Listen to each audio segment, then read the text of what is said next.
Boa noite para você aí de casa que está nos acompanhando em mais um podcast no Joinville Cast, um podcast voltado para o empreendedorismo aqui na nossa cidade. Opa! Falha de comunicação. No entanto, gente, no dia de hoje, vocês estão percebendo que estamos fazendo numa segunda-feira. Por que isso está acontecendo? Nós estamos no mês de outubro, né, onde nós falamos sobre a conscientização do câncer de mama. Então, nós trouxemos pessoas específicas para poder compartilhar das suas histórias e seus saberes também, para que a gente possa desenvolver um diálogo acerca deste assunto. Então, vai ser um pouco diferente. Aliás, eu sinto como se eu estivesse entrevistando 3 pessoas, né? Porque a minha amiga Luana, que também é apresentadora do podcast, ela também venceu uma batalha contra o câncer. E vai ser uma honra para vocês e para mim, principalmente, ouvir a história dessas mulheres. Tá bom? Lu, contigo. Oi, boa noite a todos. Queria agradecer a presença do Dr. Fernando e da Marina aqui com a gente, que vai falar um pouquinho da sua história, né? Eu queria pedir para todos seguirem a gente no Instagram, Joinville Cast, e na Rádio TV Web, e compartilhar, né, essa história, porque a gente vai falar muito hoje de autocuidado. O Outubro Rosa, eu acho que significa muito o autoconhecimento e autocuidado. Nossos podcasts, tudo se relacionam, assim, porque mesmo no empreendedorismo, a gente fala muito do autoconhecimento, né? Então, a gente acaba trazendo isso também para a questão do câncer de mama. A importância do autoconhecimento. É importante o autoconhecimento para empreender, é importante para a gente se conhecer. E daí a gente vai falar um pouquinho mais sobre isso depois, né? Então, aqui está o Dr. Fernando Koenig, mastologista, pode se apresentar. Obrigado pelo convite. É sempre bom, né, a gente falar sobre o câncer de mama. O Outubro Rosa é um mês, mas o câncer acontece o ano inteiro, né? Então, parabéns, obrigado aí pela iniciativa. Prazer estar aqui com vocês. Aliás, eu estava até pensando aqui a importância, né, de quem está nos assistindo. Estamos falando sobre, né, o câncer de mama é só para mulheres? Não. Eu quero que quem esteja assistindo, homens também, né, vocês que têm, vocês filhos, para todo mundo, na verdade, isso é útil, né? Você pode auxiliar alguém num diagnóstico precoce, tendo esse entendimento de como funciona. E nós temos aqui a Marina. É isso? Isso. A Marina vai compartilhar com a gente a sua história de superação também. Eu tô vendo que eu vou chorar horrores. Oi, obrigada, gente, pelo convite. Fiquei bem feliz. E continuem com a gente para acompanhar essa história, né? Que eu vou contar um pouquinho sobre o meu diagnóstico, né? Como é que foi o tratamento. E com fé dá tudo certo. E já pode começar falando um pouquinho. Como é que aconteceu essa tua história? Quando que você descobriu? Então, em 2019, né, eu tinha 30 anos. Na verdade, eu estava planejando engravidar. 30 anos a idade do sucesso, né? Só que não. E, na verdade, eu descobri uma coceirinha na pele, na mama, e isso já me despertou, assim, um sinal de alerta, que eu fui no médico, fiz ultrassom, e ali a gente já diagnosticou que tinha alguma coisa estranha, né? Não dava para palpar, não dava para sentir nada. A gente fez o ultrassom, fez biópsia, enfim, deu, né, que era carcinoma mamário invasivo, e comecei o tratamento, enfim, fiz todo o protocolo, quimioterapia, radiocirurgia, terapia-alvo, e agora estou aqui, não tomo mais medicação, e só feliz Você vivendo. Você descobriu bem no comecinho? Bem no comecinho, e eu sempre tive o hábito de fazer o autoexame, né, só que não dava para sentir nódulo, tava assim muito no comecinho mesmo, só o mamilo que ficou enrugado, sabe que nem quando você lava a mão que fica com a pontinha, né, enrugada dos dedos, o mamilo estava enrugado e eu senti uma coceirinha aqui na pele. E aí, isso eu já, minhas minhocas aqui na cabeça, Olha. Já fui no mastologista. É uma coisa que, por exemplo, eu jamais iria me ligar. Tem gente que passa despercebido, porque não é um sinal muito comum, eu acredito, né, doutor? Eu acho que normalmente é nódulo, alguma coisa assim, secreção. O sinal mais comum é o nódulo, né? Então, as pacientes geralmente se apresentam com nódulo, mas isso que você falou é muito importante, né? Porque o autoexame, né? A gente foca muito na mamografia também, mas o autoexame é importante. Não que a gente queira diagnosticar um câncer de mama pelo autoexame. O ideal é que a gente diagnostique ele pelos exames de imagem, que a gente consegue pegar lesões menores. Mas o autoexame é importantíssimo, por isso que você falou. de você conhecer o seu corpo, você vê que algo mudou na sua mama era de uma forma e, poxa, o mamilo ficou retraído, né, ficou enrugado, tem uma coceira, alguma coisa está diferente que já te deu um despertar e aí você foi atrás. Então, justamente, né, o autoexame é ótimo para isso, para você, para paciente se conhecer e conseguir achar algo que esteja diferente na sua mama. Sim. Então, Não, a coceira, ela é uma característica de um possível... Na maioria das vezes, não. Né? Na maioria das vezes, a coceira vai ser uma alteração benigna da sua mama. Pode acontecer por vários fatores. Né? Tem pacientes que tomam banho muito quente e podem ter coceira na mama. Mas existem alguns casos que sim, pode ser um sinal do câncer de mama. É um sinal, e aí você precisa avaliar esse sinal. Então, com essa queixa, a gente vai atrás aí dos exames, né? Vai fazer o exame físico para ver se há alguma causa, né, para essa coceira. E qual que é a diferença da mamografia para ultrassonografia? Tem alguma diferença? Tem uma diferença grande. São exames que têm princípios diferentes. A mamografia é uma emissão de um raio-x, é como se a gente fizesse um raio-x da mama. E o ultrassom, como o próprio nome diz, ele emite ondas sonoras. Então, no ultrassom não tem nenhuma radiação, e na mamografia tem, embora seja uma radiação muito baixa, né? Elas funcionam dessa forma um pouquinho diferente. Por isso que a gente fala, não existe um exame que substitua o outro. Né? A mamografia pode ver coisas que o ultrassom não vê, e o ultrassom também pode ver coisas que a mamografia não vê. São exames complementares, na maioria das vezes. E assim, qual que é a importância, como foi com a Marina, de descobrir o câncer tão cedo? Sabe, para alguém que descobre tarde demais e para alguém que... Você também descobriu cedo, né? Pois é isso que é uma pergunta que veio nas nossas caixinhas, que eu queria saber, o que é descobrir, o que é o estágio inicial do câncer? Porque eu já tinha 2 nódulos, um nas axilas e outro na mama. Então, para mim, já estava muito tarde já. Quer falar, Marina? Então, diagnóstico para começo, né? Diagnóstico precoce salva vidas, né? Aumenta a chance de cura em até 95%, até onde eu sei. Mas o que é o diagnóstico tardio quando tem, me corrija se eu falar errado, quando tiver metástase, né? O que é metástase? Alastrou do ponto inicial, que era a mama, né? O primário, e de repente foi para pulmão, por exemplo.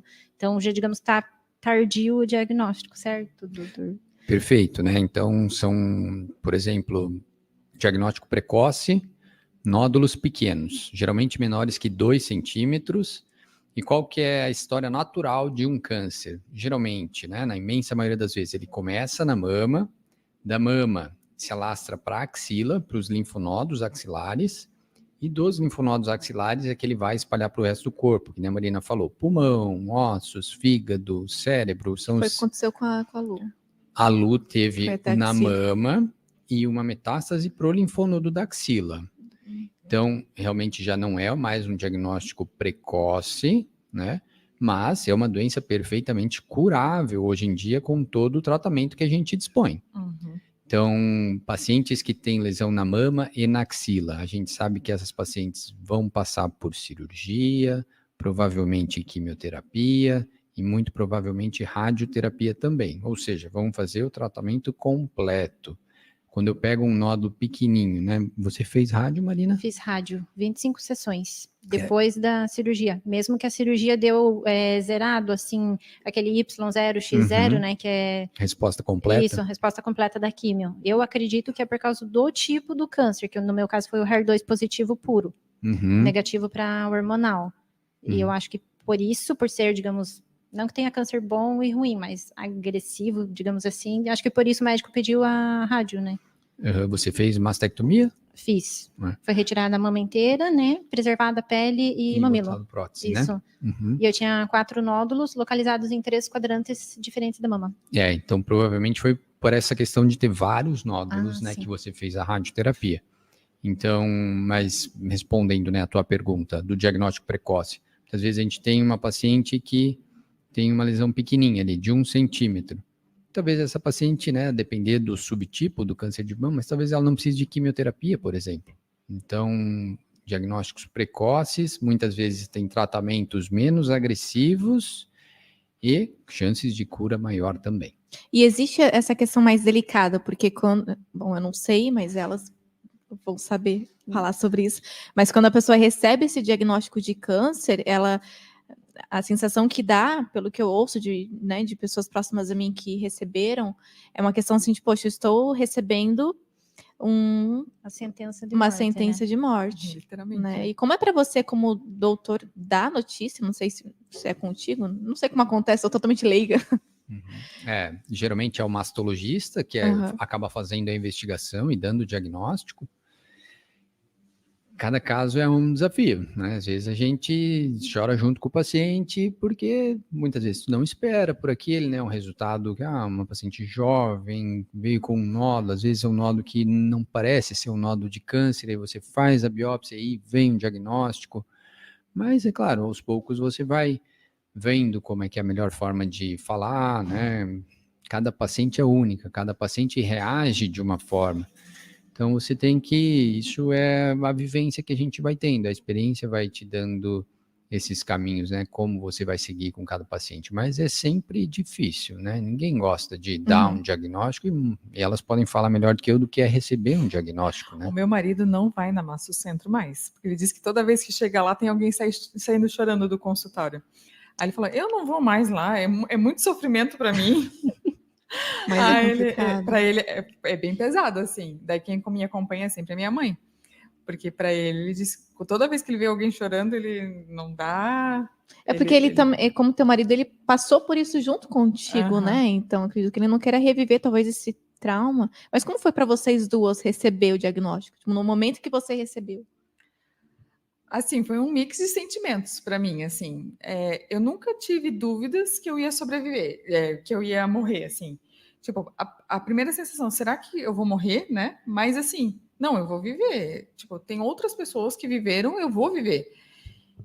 Só que, assim, eu me senti muito insegura com relação ao tratamento. Eu não sabia o que era uma quimioterapia, eu não sabia o que era uma radioterapia, eu não sabia... Eu nunca tive ninguém próximo que passasse por um tratamento tão agressivo, porque minha avó teve câncer, só que o dela, ela tirou o nódulo e fez rádio. Então, eu não tive ninguém nunca na minha família, no meu núcleo, que tivesse passado por um tratamento tão agressivo quanto foi o meu. Eu não me sentia doente.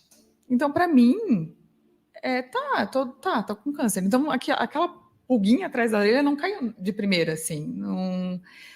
Foi cair quando começou a cair meu cabelo. Porque até o tratamento ali a primeira químio, que eu vomitei bastante e tal, até ali tudo bem. Mas quando começou a cair do cabelo e eu me vi careca, eu senti que aquilo ali, assim, sabe quando você sente? Eu estou doente. Sabe? Ali parece que é uma sentença ali, eu estou doente. Aí tu começa a inchar, daí tu começa a ter outros sintomas, assim. Mas eu acho que eu passei o tratamento, assim, até de uma forma leve, assim. Eu tentava não botar na cabeça que essa é uma doença que mata alguém. Eu não botei, apesar da gente passar por pessoas que morrem no meio do tratamento, né? Tive uma conhecida minha que descobriu o câncer na mesma época que ela faleceu. Então, assim... Mas eu não botava isso na minha cabeça, eu não me sentia doente, eu só quando eu olhava no espelho mesmo e vai em frente, eu fazia minhas coisas, eu saía para brincar com o Benício, eu ia para o parque, ia para shopping, botava um lenço, botava chapéuzinho, e ia, assim, ó, eu não tive... Tentava não ficar pensando nisso.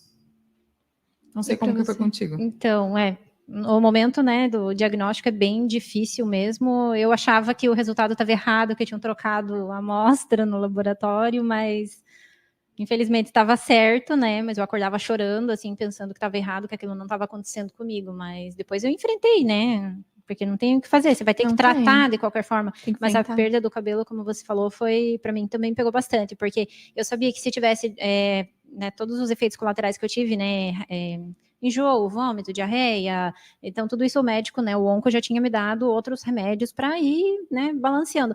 Mas e a perda do cabelo, a perda dos pelos, né, tudo isso para mim foi bem impactante, assim, então Para mulher é a vaidade, né?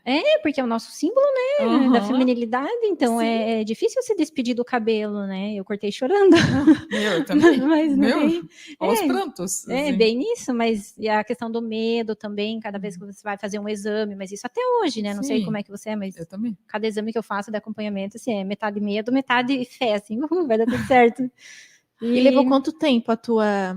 todo o tratamento Isso. começou o diagnóstico foi em outubro de 2019. Aí eu fiz químio, cirurgia, rádio, terapia-alvo e terminei, eu não lembro o mês, mas foi em 2021. Aí eu fiz uma segunda cirurgia, que foi para trocar a prótese e fazer a simetria, e depois ainda vou fazer mais uma, porque a prótese está deslocada. Mas eu terminei em 2021. 2 anos, assim, de tratamento. Uhum. E o tratamento é pesado, né? É que o tratamento eu fiz em 8 meses tudo. O meu foi mais leve, se for Uhum. pensar. Eu fiz em 8 meses tudo, mas ainda tem aqueles acompanhamentos. Toda vez que vai fazer uma mamografia, já fica Uhum. meio receosa, um exame, que a gente já fica, meu, será? Será que não foi E para outro aí? lugar? Será que é Mas, complicado? doutor, como que funciona esse acompanhamento depois que a paciente passa pelo tratamento do câncer?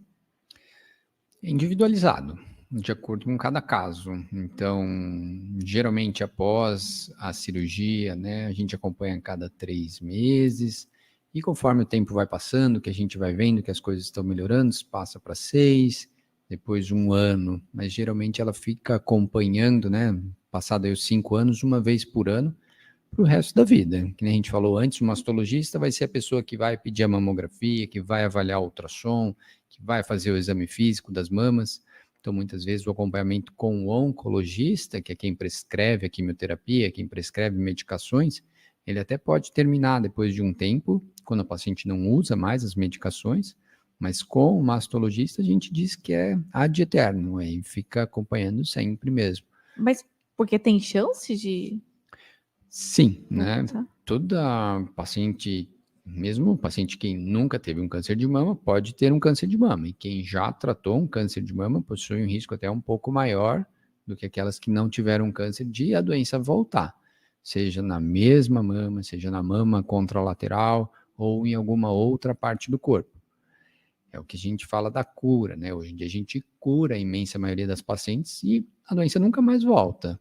Mas os exames realmente servem para a gente avaliar, ver se tem algum foco que possa sugerir uma doença voltando. Ou seja, todo mundo precisa fazer pelo menos uma consulta por ano com o mastologista.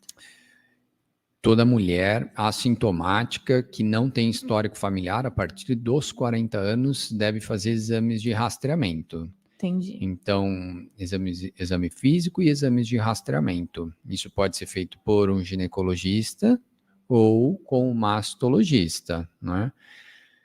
Fica a critério da paciente. Se tiver um mastologista de confiança, pode ser. Se tiver um bom ginecologista, também pode ser. Aquelas pacientes que têm um histórico familiar importante, que já têm outras pessoas na família, às vezes tem que começar esse rastreamento mais cedo, né? Então, varia de paciente para paciente, mas em linhas gerais básicas a recomendação é essa. E deixa eu fazer uma pergunta aqui. Gente, talvez eu faça perguntas bobas, eu não entendo nada desse negócio. Não tá? existe pergunta boba. Mas Não. vamos lá. Eu já vi casos até de atrizes famosas, né, que por conta de histórico familiar acabam tirando o seio e colocando prótese para evitar de ter um câncer de mama. Isso procede? Isso é válido? Uhum. Funciona? Você tem histórico familiar, Marina? Não tem histórico, e eu fiz o teste genético e deu negativo, então não tinha indicação de tirar outra mama, útero, ovário, nada. Uhum. E você era só sua avó, né? Só minha avó e também não deu genético. Uhum. Deu um genes, deu indeterminado. Daí eu tenho que fazer repetição aqui a 2 anos. Isso. Então, Então, no caso aqui é 1 ano já, né? Porque o tempo voa. verdade. Essa indicação existe, né? A história mais comum e quem deu esse boom foi a Angelina Jolie. Esse é o histórico que todo mundo conhece. Ela tinha um histórico muito forte de câncer de mama e ovário na família. Então, a mãe teve, a avó, tias com câncer de ovário.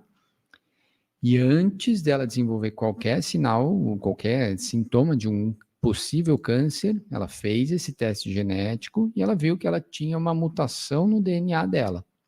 E essa mutação faz com que ela tenha um risco de desenvolver um câncer de mama ao longo da vida muito alto, em torno de 60%.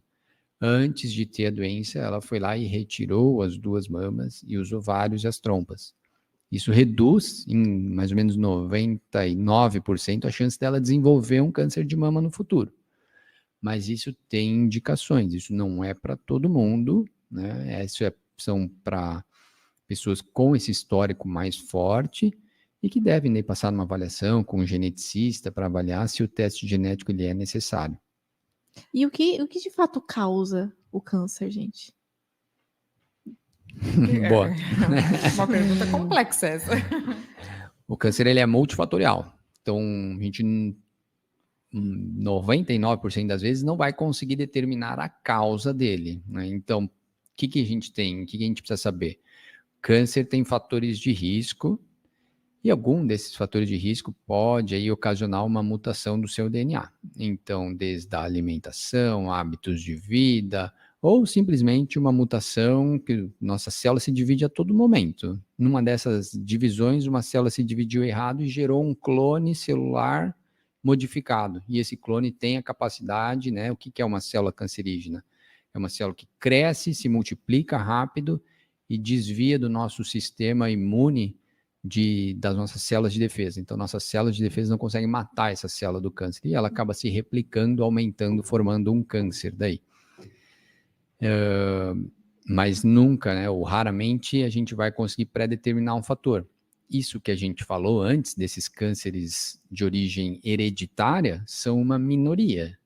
É importante a gente falar isso, né? Eu ouço muitas pacientes falando, vem no meu consultório, a gente acaba tendo um diagnóstico, ela fala, mas como que isso aconteceu comigo se eu não tenho ninguém na minha família? Na verdade, a imensa maioria das pacientes que têm um câncer de mama, elas realmente não têm ninguém na família. Elas são o primeiro caso. Então, o fato de você ter alguém na família não é uma sentença que você vai ter, e o fato de você não ter ninguém na família também não garante que você não possa, em algum momento da sua vida, desenvolver um câncer. É muito complicado, né? Porque o que a doutora Ana falava, mas tá, eu quero saber por quê. O que aconteceu? Porque senão, depois eu vou ser jogada no mesmo ambiente que eu estava, que desenvolvi o câncer. Ela olhava assim para mim, Lu, tu tem que pensar que até crianças têm. Então, assim, pode acontecer com qualquer um. Sim. Então, não tem como a gente saber o que causou, como causou, por que causou. A gente tem que começar a ter hábitos de vida melhor. Sim. Alimentação saudável, mais verdura do que coisas embaladas. Atividade física. Atividade né? física. A outra coisa que ela falou, atividade física tem que ser diária. Uhum. Isso ajuda, mas uma pessoa saudável também pode desenvolver, né? Pode, Uma claro. pessoa que tem um estilo de vida totalmente saudável também pode vir a sofrer. Também Sim. pode. Né? Mas o que a gente vê hoje, né? Quantos anos você está, Luana? 36. E você? Agora 34. 34. Diagnosticou com 30 e você com 34. 35. 35. Você vê, né? Esse número, né? A gente está aqui com 2 pacientes que trataram câncer de mama e descobriram a doença com menos de 35 anos. A gente falou lá no começo, mamografia a partir dos 40 anos, né? Então, há esse aumento hoje em dia. A gente está vendo isso claramente, que cada vez mais pacientes jovens estão desenvolvendo a doença. O que explica? Não sabemos, mas muito provavelmente tem a ver com o nosso estilo de vida. Então é isso que as meninas falaram. Educação alimentar, ter uma boa alimentação, né? Evitar alimentos processados, ultraprocessados, evitar bebida alcoólica em excesso, praticar atividades físicas, tudo isso reduz a chance da doença aparecer. E como a gente bem sabe, hoje em dia essa não é a nossa realidade. Minoria das pessoas hoje estão fazendo esses bons hábitos, estão praticando bons hábitos. Até porque tá difícil a questão da gestão de tempo de todo mundo, né? Tá todo mundo tão atropelado que é difícil você manter uma rotina diária, assim, saudável. Eu digo, por mim, eu não tô conseguindo. Mas é prioridade. Não A saúde tem que ser, tem né? que ser em primeiro lugar. Por exemplo, atividade física. Ah, não consigo.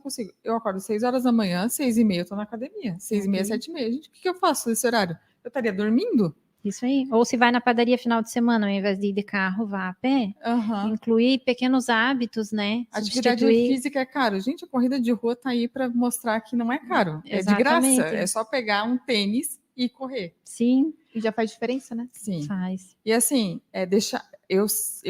que eu fiz muito por exemplo, eu vou toda semana na verdureira e eu tô indo uma vez por mês e olho lá no supermercado. Que eu descobri que tem tantas coisas tão boas que a gente pode fazer e tão mais saudáveis do que assim, eu tô assim muito na fruta agora, na verdura, tudo que eu posso substituir, eu tô substituindo. E é uma conscientização, né? Uhum. A gente acaba indo pela praticidade, né? Pela correria, que nem você comentou.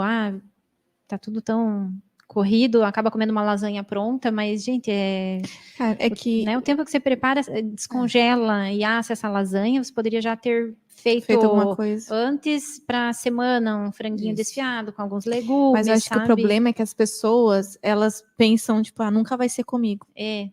Ai, porque sabe? eu nunca tive casa na família. Aham, eu sou saudável. Aham. Não Porque vai acontecer comigo. a banana é muito mais fácil. Lava uma maçã. Então, É muito mais fácil. Pega a maçã, lava, pronto, come. não precisa ficar cortando, né? Então, Aham. optar por frutas mais fáceis, rápidas de Aham. comer, né?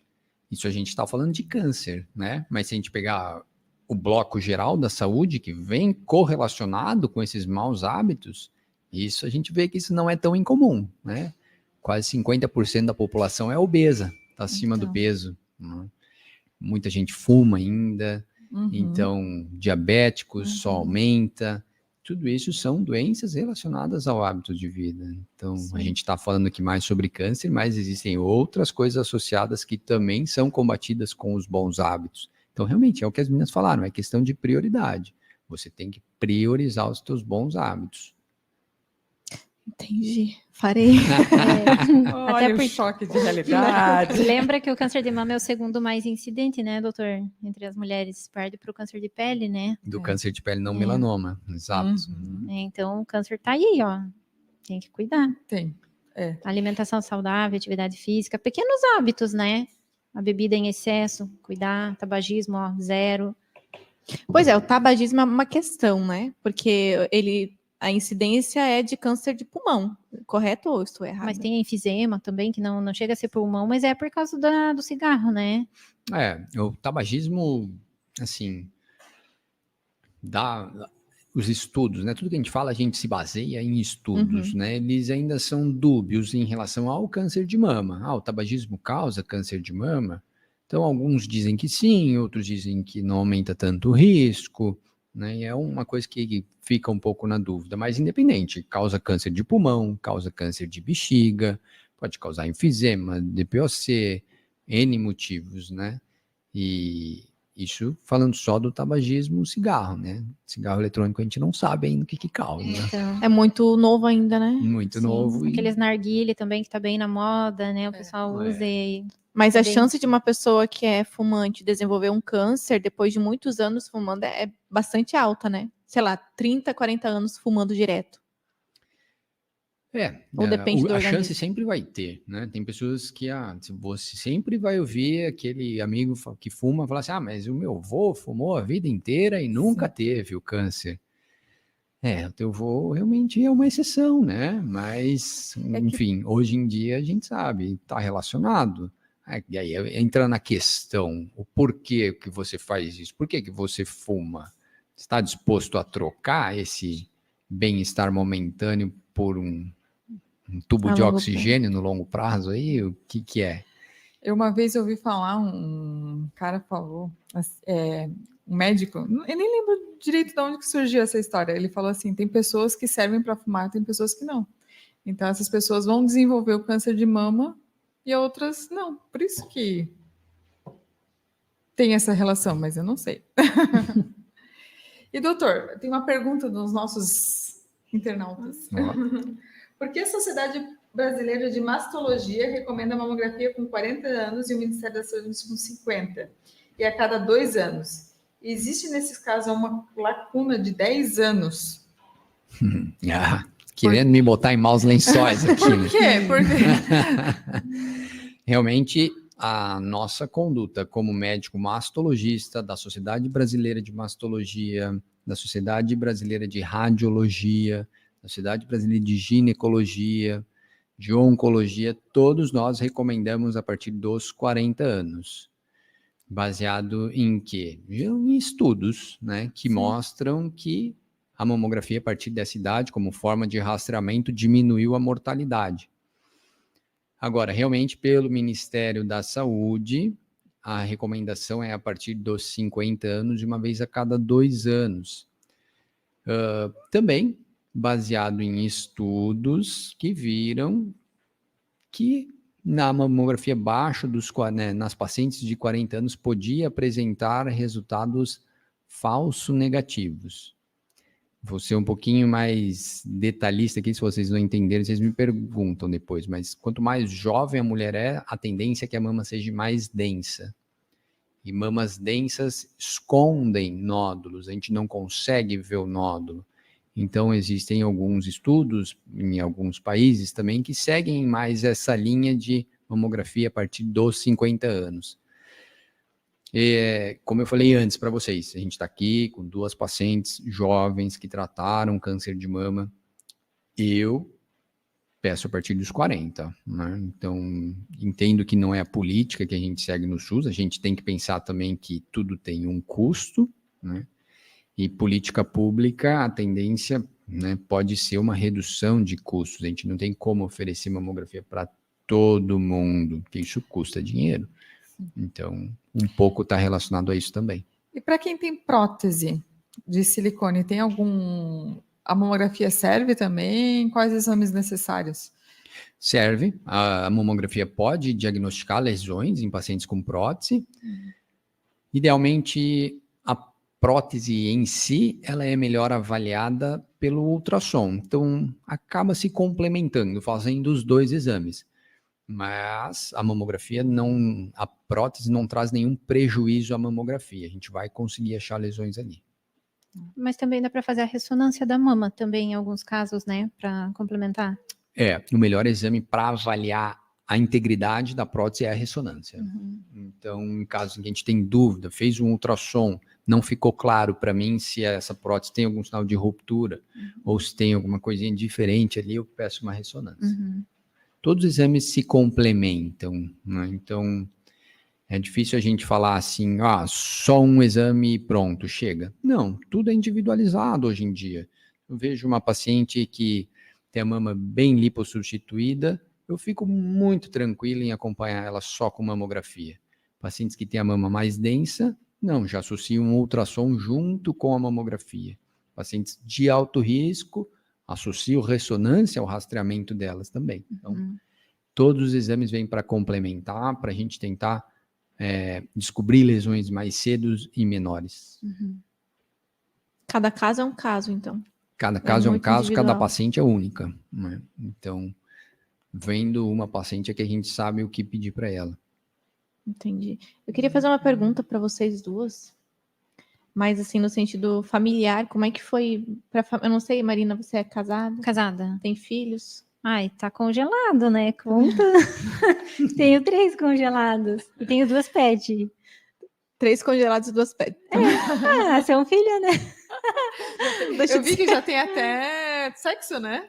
Tem, porque é embrião, olha só. Eu Gente, achei o máximo. Viu que legal? Mas como é que foi então pro teu marido? Né? Então, e o meu marido, ele tava sempre comigo, né? Então, ele sabia que eu tava acompanhando, né? Todo ali o processo inicial, mas... ele ficou bem chateado, tudo, né? Mas ele sempre me apoiou, deu tudo certo. Agora, contar pra família, gente, foi a pior parte. Tipo, teus pais? Porque imagina, eu sou a caçula, né? Daí, como é que conta pra família, né? Minha família não mora aqui. Gente, eu mandei por WhatsApp. Meu Sai Deus. correndo. Mandei sair correndo. Aí eu escrevi um textão, falei o que aconteceu, descobri o câncer e tal. Daí a minha mãe começou a me ligar, daí eu recusei e falei assim, mãe, não tô em condições de atender o telefone agora, né? Foi bem difícil, assim, para os meus pais. Porque eu acho, não sou mãe ainda, mas acho que normalmente os pais pensam, queria que fosse comigo, não com meu filho, né? Então, ver a filha passando por isso. É complicado. É, E pra estando eles- longe também, né?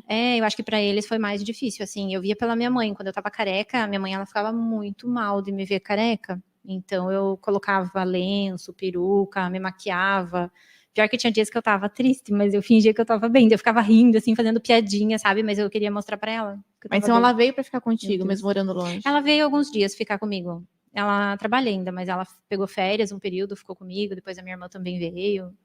É que o que eu acho complicado do tratamento é que tu tem que ter uma rede de apoio muito grande. Sim, isso é importante. Porque assim, a quimioterapia é à tarde. Eu não conseguia fazer quimioterapia sozinha. Porque eu ficava muito mal. Eu chegava, eu dormia na quimio, eu acordava só no final. E às vezes precisava fazer xixi, eu tava dopada eu ficava. Mas depois eu ficava bem. Mas assim, eu tinha que ter alguém ali me dando suporte. Então, assim, achar alguém que vá toda segunda-feira à tarde, né? É muito Sim. difícil. Então, tu acaba tendo que ter uma rede de apoio muito grande quando tu tá num processo desse. Sim. Então, tu acaba tendo que falar com as pessoas, chegar, conversar. E até o que eu senti muito, eu nunca senti assim, como eu nunca transpareci doente, assim, eu nunca me senti doente, então eu acabava eu nunca me transpareci doente, assim. Eu acho que o pessoal ao redor ficou muito forte também junto comigo, sabe? É o que você passa pra eles, né? Então a gente acaba sim. sempre. Porque eu lembro quando tu tava em processo ainda, quando eu te via nas reuniões, você Eu não passava essa vibe de doente, realmente. Eu ia em evento de empreendedores. Uhum. Eu tava fazendo tudo que eu Ótimo. tinha que fazer. E tá certo, eu acho que porque se você se entregar para a doença, eu acho que eu não sei se tem dados falando sobre isso, mas a chance de sucesso no tratamento talvez deve até não sei Ser se impactado. diminuir, impactar, porque de repente a pessoa se entrega para a doença, vai ficando desanimada, tudo, né? Então, tentar levar mais para cima de forma mais leve. Tu acaba se sentindo mais, né? Mas e pro teu filho? O meu filho, assim, ó, as 2 primeiras químios eu fiz de manhã cedo. E ele não me via em casa. Quando ele acordava, eu já não estava mais em casa, porque era 7 horas da manhã, ele acordava às 7h30, assim, eu já não estava mais em casa. As 2 vezes eu tive que buscar ele na escola, porque ele estava doente, assim, ó, doente de febre, ele desenvolveu conjuntivite, e eu levava para o hospital, assim, eu saía da químio, levava ele para o hospital, né, porque estava com conjuntivite, tinha que ter atestado. Outro dia, como se ele não tivesse nada. Nada. Caramba. Aí eu comecei, não, vou mudar um pouco, vou começar a fazer a quimio à tarde. Aí eu comecei a fazer a quimio à tarde, ele não entendia, assim, muito, porque ele tem 5 anos, ele estava com 4 na época. Então ele não entendia muito, assim, não sabia o que estava acontecendo. Quando ele me viu careca, por que a mamãe tá careca? Daí eu falei assim, que o piolho atacou a cabeça da mamãe. Então, assim, ó, se você não tomar banho e lavar a cabeça, vai cair teu cabelo. Aí, depois Todo dia ali, lavando a cabeça. Eu nunca mais tive problemas em lavar a cabeça da criança. E assim, é assim que eu ia gerindo a situação. A gente vai fazendo brincadeira. Uhum. Mas eu nunca me entreguei, assim, pra doença. Final de semana eu ia pro parque careca mesmo, sabe? Nunca me entreguei pra doença, assim. Então, pra ele não sentiu. E quando eu passava mal da quimio, óbvio que depois vai tendo medicamentos, a gente vai se acostumando com os remédios que a gente toma da quimio. Daí vai ficando mais leve a situação. Porque vai se acostumando também, talvez, né? Ou entendendo que aquilo vai passar. Sim. E passa, né? Passa. E é bom ocupar a cabeça, né, mesmo? Pra Sim. não ficar pensando só no tratamento, na doença em si. Porque você não é só uma doença, você não é um diagnóstico, Não. você é uma pessoa, né? Sim. Então é importante ocupar a cabeça, se distrair, pra não ficar também criando paranoias. E cria, né? Cria, Deus. Quando eu cria. parava, às vezes, meu Deus, será que eu vou morrer? Sabe? Mas é só depois já parava também. só quando eu parava. Só quando eu parava, assim, tipo, não tinha nada a fazer essa tarde. Daí eu ficava assim, será que eu vou morrer? Sabe? Mas não. Daí logo tinha outra coisa para fazer, daí já ia para frente. E não pensava muito nisso, sabe? Uhum. Então, assim, eu acredito que pro Benício ele nem entendeu muito, assim, o que aconteceu. Só nas cirurgias eu tive assistência toda da minha mãe, graças a Deus. Aí ela ficou com ele. Aí teve um dia que eu fiquei com ele, que tava com o dreno, lembra? Ele arrancou o dreno. Ai. Aí tive que ligar para todo mundo. Liguei para o Dr. Fernando. Eu mandava o Instagram. Se é bem para dentro. Não, ele arrancou, ele conseguiu arrancar aquele dia. Mas graças a Deus deu tudo certo. A Kelly foi lá me sacudir, aí fez e deu tudo certo, graças a Deus. Meu Deus. Eu tenho uma pergunta aqui de uma pessoa. O uso do anticoncepcional constitui fator de risco para o câncer de mama? Só perguntas de milhão hoje. O que a gente sabe? A princípio, aumenta discretamente o risco. Depois que a paciente passa um tempo sem usar, como se o risco voltasse a ser normal, como de uma mulher normal. O que a gente pesa hoje na hora de prescrever o anticoncepcional é a idade. Então, principalmente para aquelas pacientes acima dos 40 anos, a gente começa a avaliar, será que esse anticoncepcional realmente é necessário? Porque parece que essa faixa é a que pode ter um pequeno aumento do risco. Mas não que eu fale, jamais vai ouvir falar assim, pare de usar o anticoncepcional que isso vai te causar câncer de mama. Não, não é assim. Então, a maioria das pacientes pode usar anticoncepcional, não tem nenhum problema, mesmo aquelas que têm histórico familiar, pesa a mão ali quando chega próximo dos 40, até porque essa é uma época que o anticoncepcional, com o intuito de prevenir a concepção, prevenir a gravidez, já não é mais tão necessário assim. Não faz mais tanto sentido, né? Mas é o que a gente sempre falou, cada caso, né? Vamos avaliar, vamos ver certinho. A gente não pode esquecer, mas gravidez é um boom hormonal que a mulher sofre também, né? Então, é uma grande carga de hormônios que a gente tem. Pesa-se o risco, né? Mas não vamos deixar meio claro que não vamos associar o anticoncepcional ao câncer de mama. A terapia hormonal, né? A terapia de reposição hormonal para aquelas mulheres na pós-menopausa, quando usada por longos períodos, geralmente mais que 10 anos, essa sim começa a oferecer daí um aumento no risco do câncer de mama. Mas até 5 anos seguro, perfeitamente seguro. A partir dos 10 anos a gente vê que começa a elevar o risco do câncer de mama também. E assim, existe risco ou cuidados que uma mulher precisa tomar quando vai engravidar após passar por um tratamento rigoroso contra o câncer? Então, eu queria ouvir a história da Marina. Ela me falou que ela congelou embriões. Isso foi antes, depois? Antes. Foi já no que eu recebi antes de começar a químio, né? Foi já no que eu recebi o diagnóstico, porque o médico me falou da possibilidade de ficar infértil, né? Aí a gente resolveu fazer a coleta. Legal. E é uma decisão difícil, né? Que você tem que pensar rápido ali, se faz, não faz, e tem que ser antes da quimio, e tudo tem um prazo, né? Mas a gente fez, e o que o médico falou? Que era bom esperar aquele prazo de 5 anos, né? Depois ali do tratamento. Uhum. E aí, então, em 2025, teoricamente, eu poderia implantar eles. Legal. Então, isso é muito boa a história dela, né? Paciente jovem, que vai passar por uma quimioterapia, a quimioterapia agride os ovários, talvez, né, claro que a maior probabilidade aqui não, mas talvez essa paciente entre numa menopausa precoce, e aí prejudica todo o futuro dela familiar de pensar em ter filhos. Essa é uma conversa que a gente tem, embora seja muito desagradável para todo mundo, mas é uma conversa que a gente tem que ter justamente para isso, porque se for um sonho da paciente jovem ter filhos, essa coleta deve ser feita antes do tratamento. E aí, engravidar após um tratamento. Vários estudos já mostram que não tem nenhum problema. Não aumenta a chance de recidiva, não aumenta a mortalidade pelo câncer de mama. Então, é perfeitamente seguro ter uma gestação após o tratamento. E você vai ter os 3 congelados? Quero ter gêmeos. Então, você vai pegar 2. Então, vamos ver, né? Ai. Eu sei que a partir dos 35, parece que eles colocam 3.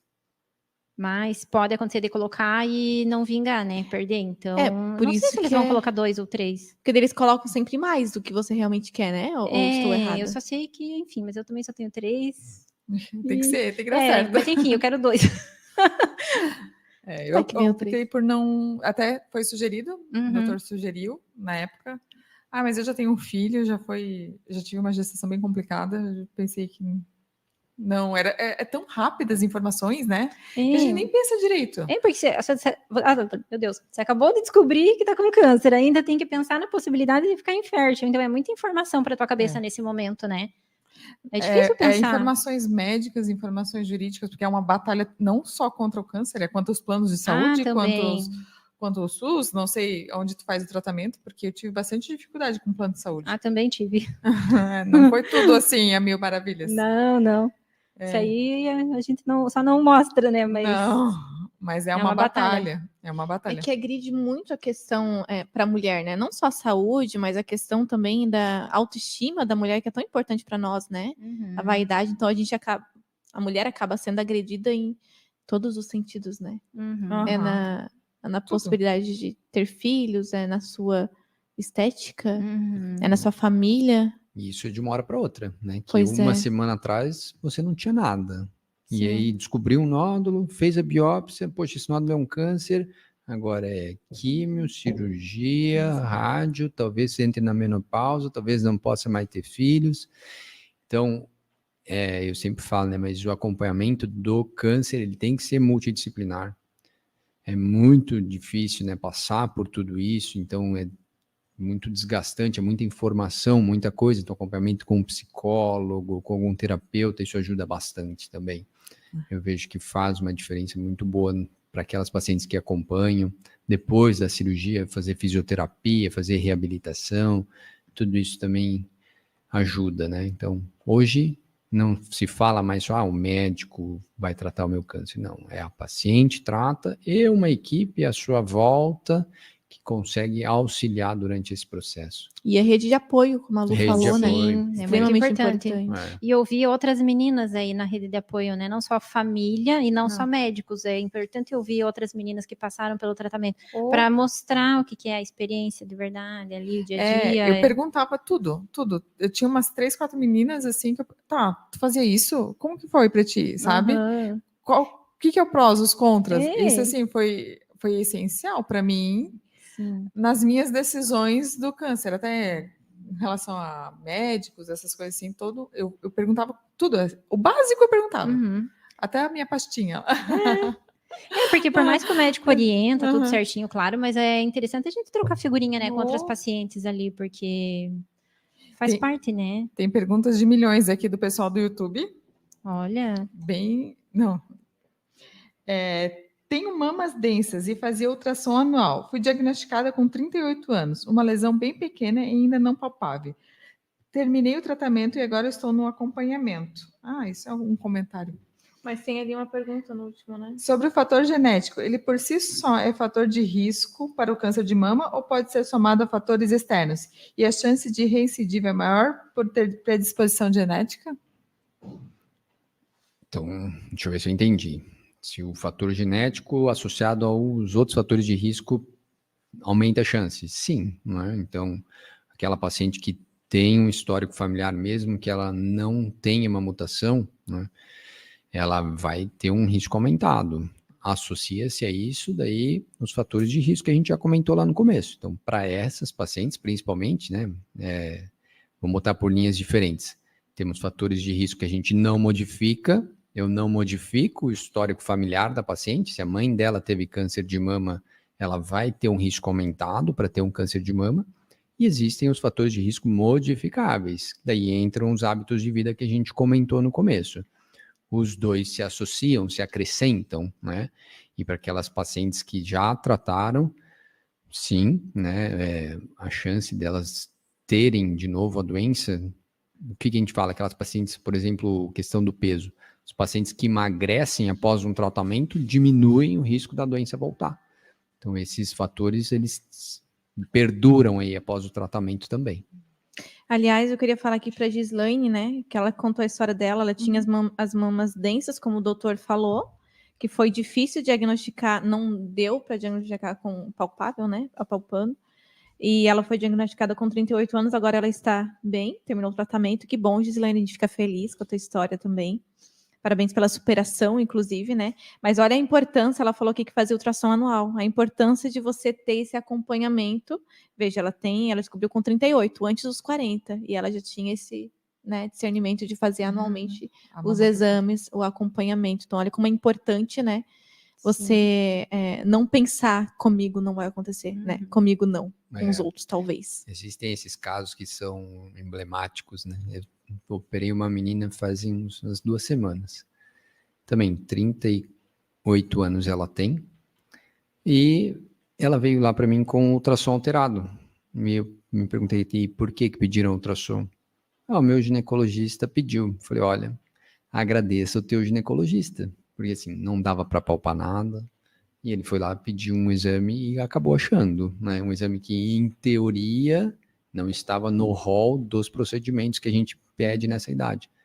Mas ela acabou achando, então agradeço ao gineco, dá um Pois abraço é. nele, que tratou um câncer de mama inicialmente, porque conseguiu achar no ultrassom. Importância de escolher também um médico de confiança, né? Exato. Uhum. Que Bom faça o profissional. acompanhamento, que te conheça, principalmente, e consiga também olhar os sinais, né? Conseguir fazer ali o diagnóstico precoce, não o diagnóstico, né? Mas conseguir olhar a necessidade de fazer um exame mais denso para poder Sim. identificar alguma coisa. Isso vale para tudo, né? Vale para o Uhum. médico e vale para o exame que você faz. Uhum. Então não adianta teu médico te pedir um exame e você fazer um exame num local que não é adequado para fazer aquele exame, que o material não é bom, o aparelho não é bom, Uhum. a pessoa que está fazendo o exame não tem experiência. Então isso é importante também. Quando for fazer exames, faça em locais confiáveis. Falando em exame, a questão do autoexame. Quero que vocês digam aí, tanto vocês quanto o doutor, como é feito esse autoexame, para quem está em casa conseguir entender como procede. Claro, Vou se não deixar para quiser. as meninas essa. Então, eu costumo falar que, começando na frequência, né, que não tem uma recomendação certa, é semanal, é mensal, defina, né, aquele momento que for melhor para você, do autocuidado, que você de repente pinta a unha, pinta o cabelo, sabe, que você se cuida, use esse dia para fazer o autoexame, certo? Então, associa às vezes, porque o pessoal esquece. Então, eu digo assim, ó, associa com o pagamento, caiu o pagamento, lembra de fazer o autoexame, lembra da Marina falando, sabe? Tentar associar com alguma coisa para não esquecer. E como que vai fazer esse autoexame? Antes do banho, eu recomendo, né? Porque você vai tirar a tua roupa, então você já se olha na frente do espelho, com as tuas mãos soltas, vai olhar a mama. Então, é aquela história. Tudo bem tua mama ser uma maior que a outra, diferente uma da outra, tá tudo certo, né? A gente é assimétrico. Só que se uma delas, de repente, de algum momento para outro, fica muito maior, fica diferente, né, febril, assim, quentinha, sabe? Sensível. Avermelhada, pode ficar com nódulos, com secreção, enfim. É um sinal diferente, é um sinal de alerta, porque não era assim antes. Não negligencia teu corpo, né? Vai procurar ajuda, por mais que dá medo, né? Ai, será que é? Vai no médico para E até começar investigar. a fazer para tu se conhecer, né? Exatamente, porque quem começa conhece... ali, vai apalpando, daí vai se conhecendo, daí na Sim. próxima vez, que já não era assim antes. Sim, exatamente. Quem Sabe? conhece o teu corpo é só você, Só né? você. Não dá para confiar, eu vou no gineco todo ano. Tá, mas o gineco não vai lembrar da tua mama ano passado e esse ano, né? Uhum. Então é você que tá ali todo dia, né? Toma banho, olha a tua mama. Então já, sabe? Se conheça. Então é sempre o ideal fazer esse exame com os 2 dedos, fazendo aquela. Sim, pode fazer movimento circular, pode fazer de cima para baixo, apalpando, né? Pode pressionar um pouquinho o mamilo para ver se sai alguma secreção, olhar a axila também, né? Porque é importante pensar que a gente tem os linfonodos aqui na axila também. É isso. Então, tudo isso que a Marina falou, perfeito, né? O autoexame ele deve ser feito, não existe um período, uma data especial, pode ser feito uma vez por mês para algumas mulheres, pode ser feito uma vez a cada 3 meses. O objetivo dele, igual a Luana falou, é você se conhecer, você saber como é a sua mama e para notar se tem algo diferente. E quando fazer? Após a menstruação. Então, após a menstruação, você vai ter uma queda dos hormônios, e aí a tua mama não fica tão túrgida, tão edemaciada, fica mais fácil de sentir um nódulo que possa estar presente.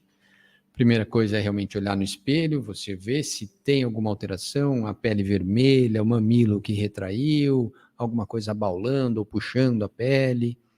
E aí depois, braços para cima, você vai daí fazer movimentos circulares com a polpa digital contra aqui a caixa torácica para tentar sentir alguma lesão. O autoexame jamais deve substituir o exame de imagem, né? Ele serve para avaliar, mas não substitui. Então, não é porque você não palpa algo na sua mama que você não possa ter um nódulo.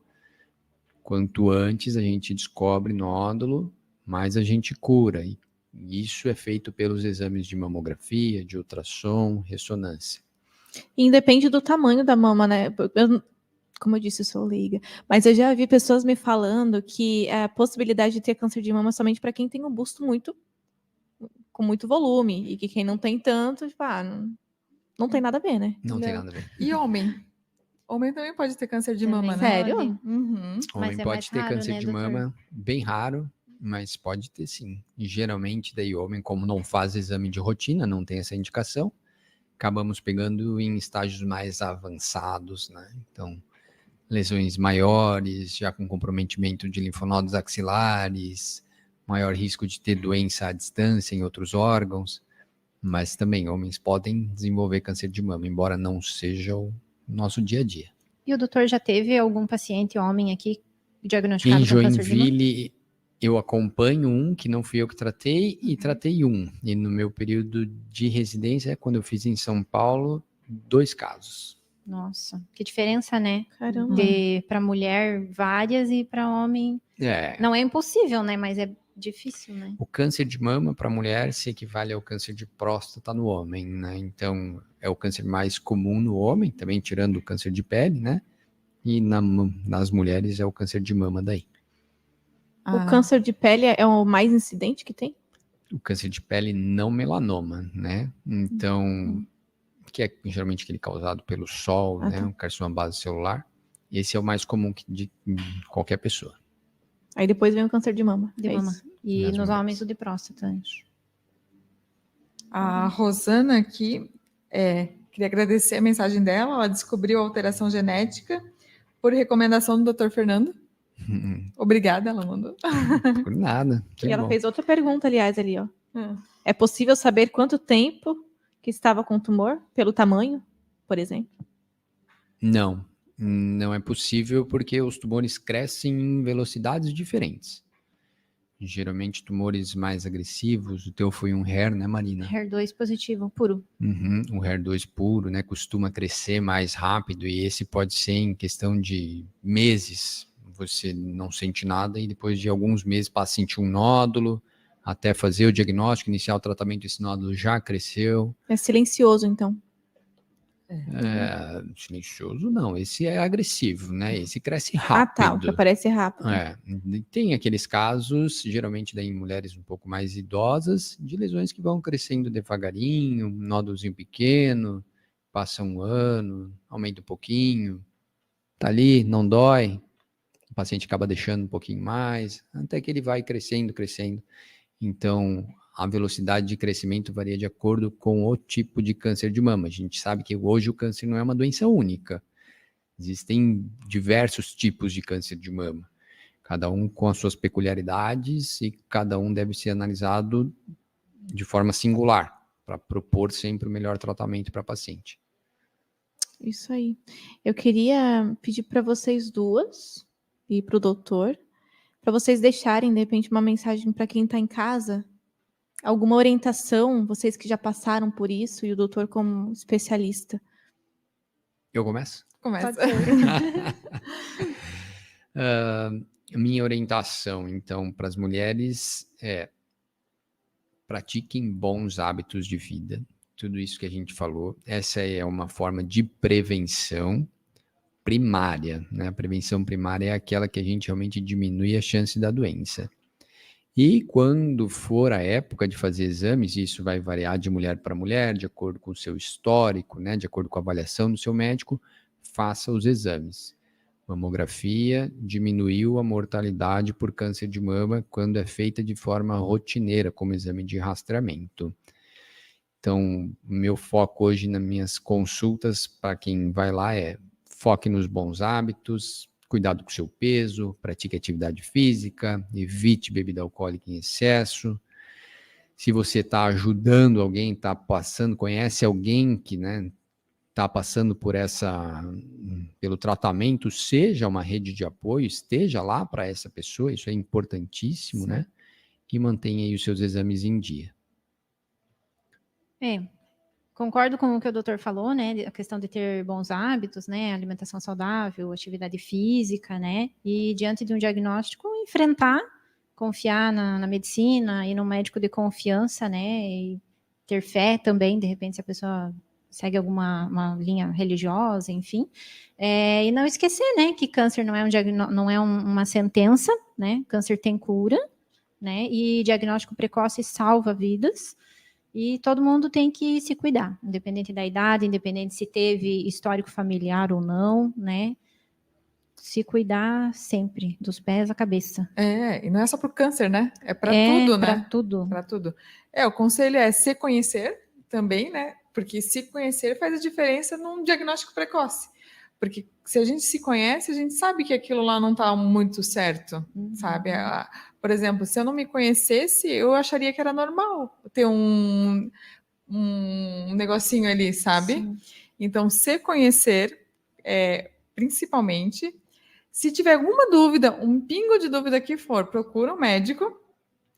E bons hábitos, né? Atividade física, muito, assim, eu foco muito na atividade física, porque para mim foi até um diferencial durante o tratamento. Porque quando eu comecei o tratamento, eu falei assim, agora eu vou focar na atividade física. E para mim foi assim. Você não percebeu que a atividade física ajudou a diminuir um pouco os efeitos colaterais? Total. Ajuda, né?